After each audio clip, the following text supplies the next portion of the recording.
एक धार्मिक कार्यक्रम को धर्मशास्त्र के हिसाब से होना चाहिए, उसमें किसी भी राजनीतिक दल का कोई हस्तक्षेप या भूमिका नहीं हो सकती। बहुत स्पष्ट है।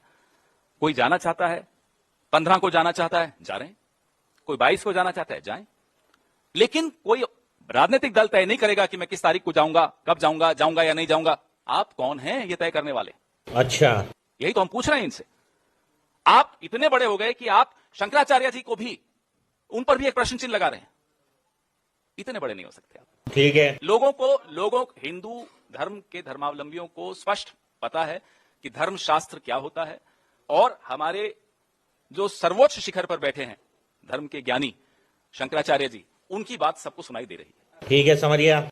शंकराचार्य जी कहते हैं कि आधे अधूरे मंदिर का निर्माण जब हो रहा हो, उसमें प्राण प्रतिष्ठा नहीं की जा सकती। रुको जरा, मजे की बात यह कि हमारे चारों पूज्य शंकराचार्य ये टीवी देख देख के हंसते हंसते लोटपोट होंगे। जिन्होंने शंकराचार्यों को लाठी से पिटवाया पुलिस से, वो भी कह रहे पूज्य शंकराचार्य जी की बात सुनो। जय हो। मेरे लिए यही सनातन का सूर्योदय है। प्रणाम सबको। अभी मुक्तेश्वरानंद जी महाराज, वो शंकराचार्य भी है और हमारे प्रति उनका बड़ा स्नेह भी है। उनको जब लाठियों से गिरा गिरा के मारा गया अखिलेश यादव की सरकार में, तो मैंने आवाज उठाई। सोनिया गांधी नहीं। आज सोनिया गांधी कह रही वो पूज्य शंकराचार्य जी की सुनो।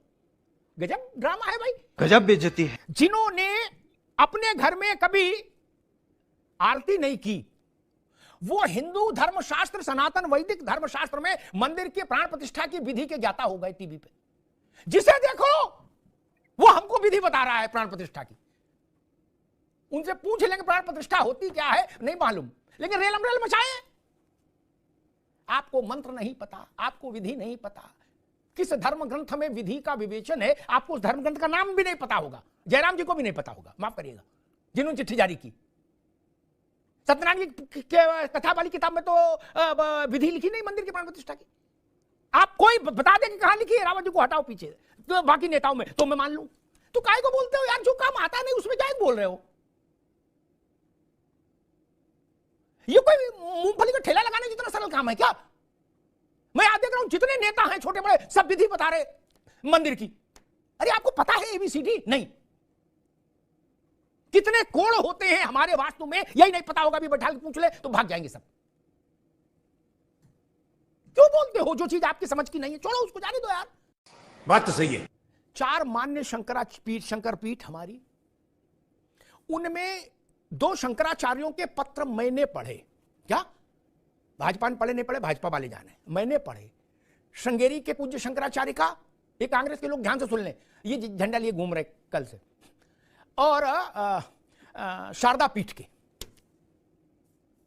2 मान्य शंकराचार्यों के पत्र मैंने पढ़े। मैं उन पत्र को उद्धृत कर देता हूं एक कॉमन भाषा में, सामान्य भाषा में, क्योंकि वो तो बहुत संस्कृतनिष्ठ भाषा है, वो तो समझ नहीं पाएंगे लोग। उसका सार यह है कि हम हृदय से प्रसन्न हैं। 500 वर्षों के संघर्ष के बाद भगवान राम का मंदिर बन रहा है। देश के लिए प्रसन्नता और गर्व की बात है, सनातन के लिए गर्व की बात है। हमारा आशीर्वाद है सभी भक्तों के लिए, और हम चाहेंगे कि अधिक से अधिक संख्या में भक्त अयोध्या जाएं और भगवान रामलला का आशीर्वाद ग्रहण करें। ये भारत के 2 शंकराचार्यों के पत्र मैंने पढ़े। ठीक, ये जयराम रमेश को भी पढ़वाइए। ये ग्रंथ कब तक चलाओगे?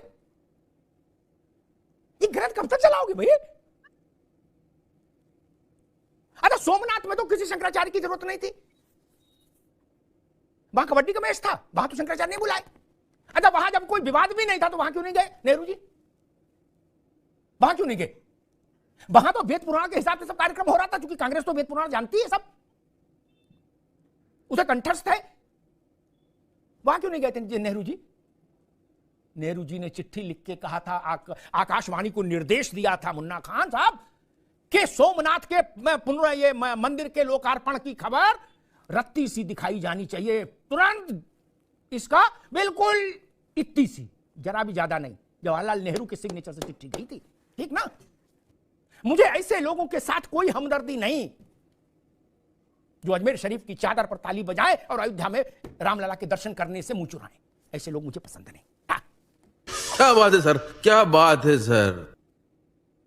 मैंने हर बार कहा, नेहरू जी से लेके और प्रियंका गांधी के का जो बेटा है रेहान वाड्रा तक, कोई रामलला के दर्शन करने क्यों नहीं गया? ये प्रश्न नहीं पूछेंगे। बोले 22 तारीख को क्यों जाए, हम बाद में चले जाएंगे। ठीक है, मैं तो पूछ रहा हूं, आप नेहरू जी से लेकर आज तक आपकी तारीख ही नहीं आई।